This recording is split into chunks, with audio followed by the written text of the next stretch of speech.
Sanibonani South Africa. Cela ukuthatha leli thuba ngokukhulu ukuzithoba futhi ngokukhulu ukuzehlisa. Ngixolise kubo bonke abantu engibathukile kusukela nje selokhu ngafika la kuma socials. Ngiyakhumbula ukuthi la ku social media ngifike ngo-2022. Indlela enginethuke ngayo isezingeni eliphezulu kakhulu. Akekho umuntu ohloniphekile nje engingamthukanga. Ngithuke umuntu ohloniphekile, ngathuka umuntu nje ongahloniphekile, umuntu nje ordinary. Ngiyaxolisa ke kini nonke. Kwabakhonza uNkulunkulu abambiza ngoJehova, lo abakholwa ukuthi uyena owumdali wezulu nomhlaba. Bakhonza uJesu, bakhonza nomoya engcwele. Ngicela abangixolisele kulabo bantu labo, ngabathuka kakhulu labo uNkulunkulu babo. Ngicela abangixolisele kubo labo uNkulunkulu babo. Nabo ke labo bantu baphinde futhi bangixolele. Ngathiwa umzalwane, ngathiwa uzibiza ngekholwa noma uzibiza ngeMoslem noma nje uzibiza ngayiphi inkolo. Ngixolele ngane yakwethu liqhoshwa libhekile. Ake ngixolise nje kuzo zonke izintombi nezinsizwa, omama nobaba, ogogo nomkhulu, abafowethu nodadewethu engibathukile nje ngabachapha ngenhlamba. Ngixoliseleni ngani zakwethu, nani niphinde ningixolele. Ngixolisa lapha ya kwaShembe, ngake ngaxolisa ke ngiyaphinda futhi ngiyaxolisa laphana kwaShembe onyazini lwezulu, uNkulunkulu wesizwe sakwaZulu. Ngiyaxolisa nje kakhulu unyazi lwezulu. Ngicela amaNazaretha ahloniphekile ningidlulisele lo myalezo kunyazi lwezulu. Zikhona ke izinhlelo zokuthi ngelinye ilanga umuntu eze azoguqa phambi konyazi lwezulu ukuze amkele isibusiso salolu uxolo engilixolisa in public la kuma socials.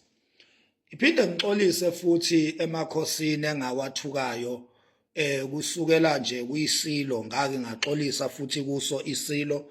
Ngiyaphinda futhi egameni laso isilo ngiyaxolisa, naseNdlunkulu ngiyaxolisa ngayo yonke indlela iNdlunkulu engayichapha ngayo ngenhlamba ngiyehlisa isithunzi isilo. Ngiyaxolisa ngane zakwethu, ngithi nalapho futhi liqhoshwa libhekile. Ngiyaxolisa ngithi nje bayede ayidli ishiyele. Ngixolise ke nje kuso sonke isizwe sikaPhunga noMageba, sonke isizwe sikaZulu. Ngixolise kuwo wonke amabutho namakhosi kwaZulu ukwangcolisa nawo ngokuthi ngithuke wonke nje umuntu engimthukile ngaphansi kweZulu tribe. Ngiyaxolisa nje kakhulu, liqhoshwa libhekile ayidle ishiyele. Xolise kuzo zonke ke nje izizwe engiyithukile, ngibala amaMpondo, ngibala amaXhosa, ngibala amaPedi, ngibala amaVenda, ngibala aMashangane engisayikhumbulayo nengingayikhumbuli ke. Ngiyaxolisa kuzo koZimbabwe, ngiyaxolisa kuzo zonke nje izizwe nama-tribe engiwathukile. Singomakhanya nalapho siyaxolisa, sizwakalisa nje kakhulu uxolo olusuka nje enhlizweni emhlophe egcwele kakhulu ukuphenduka nokuzisola.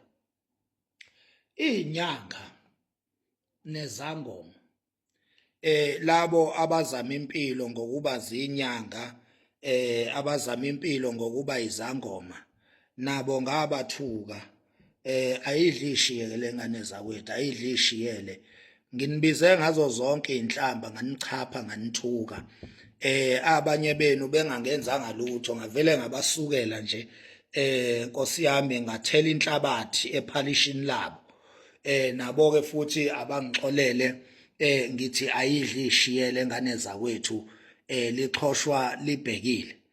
Ake ngixolise endimeni yomculo kaMaskandi zonke nje izinsizwa engiyithukile ngenza lokhu obokubizwa ngokuthi umntalapho zingonela ukuthi izinsizwa sathela ihlabathi nje ePhalishini lazo izinsizwa nezintombi singomakhanya sithi sehlela ngezantsi ingane zakwethu siyaxolisa kini nonke angeke sikwazi ukunibala ngamagama ngoba hleze abanye sibavalele ngaphandle mhlambe sesikhohliwe abanye ukuthi nabo sasibathukile so ngoba endimeni yomculo kaMaskandi nibaningi kakhulu ngizocela nje ukunihlanganisa nonke ngale kokuniselecta ngamagama ngithi nje endimeni yomculo kaMaskandi ngiyaxolisa ngixolise la nganyathela khona amakhona eqhawe uKhuzani la nganyathela khona amakhona eqhawe uMthandeni ngane zakwethu ayidli ishiyele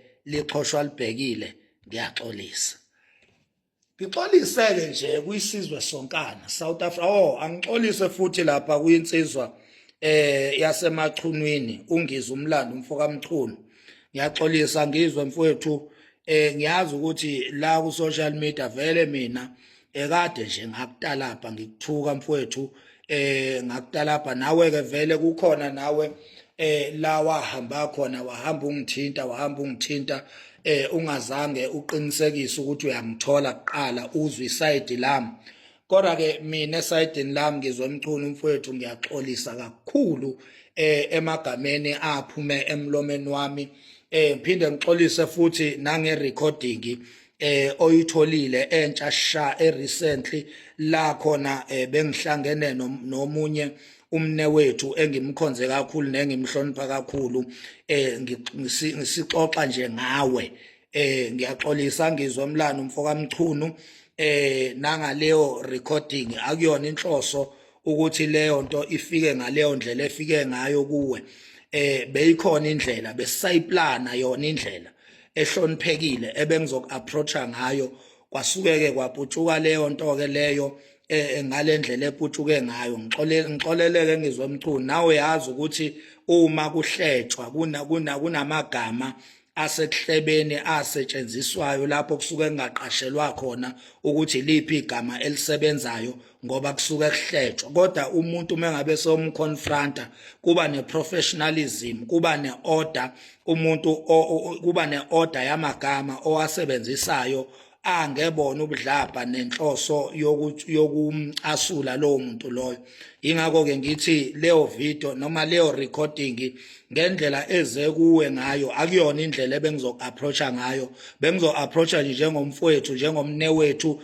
njengensizwa eyinsizweni esiphila nayo la kwa-social media ngayibona futhi ngabuncoma ubunsizwa bayo so bengizokuhlonipha kulelo zinga as much as bengingaphathekile kahle kodwa bengeke ngikuthulule ungaphatheki kahle kwami kuwe ngendlela leyo recording efike ngayo kuwe ngixolele nje kakhulu ngizomchunu kube nje ubudedengu bami kanye ke nakho konke ke nje engikukhulumile noma engakukhuluma okubhekiswe kuwe okungekuhle kwamagama anenhlabathi siyaxolisa kuwe Macingwane Msholozi ayidli ishiyele baba ngiyaxolisa kwa MK wonke amagama nenhlamba esikwenzile sithuki MK nomsholozi siyaxolisa ko IFP siyaxolisa ko ANC siyaxolisa ko DA siyaxolisa lapha kwi IFP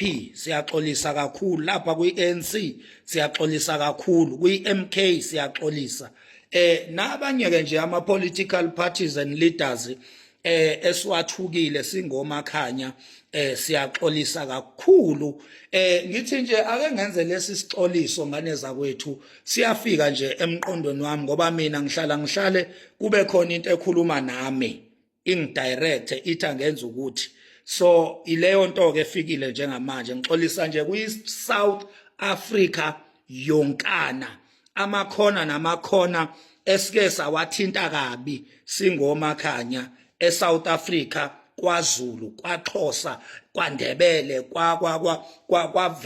eVenda, yonke indawo, koLimpopo, ko-Eastern Cape, ko-Cape Town, yonke indawo la sihlukumeze khona, siyaxolisa.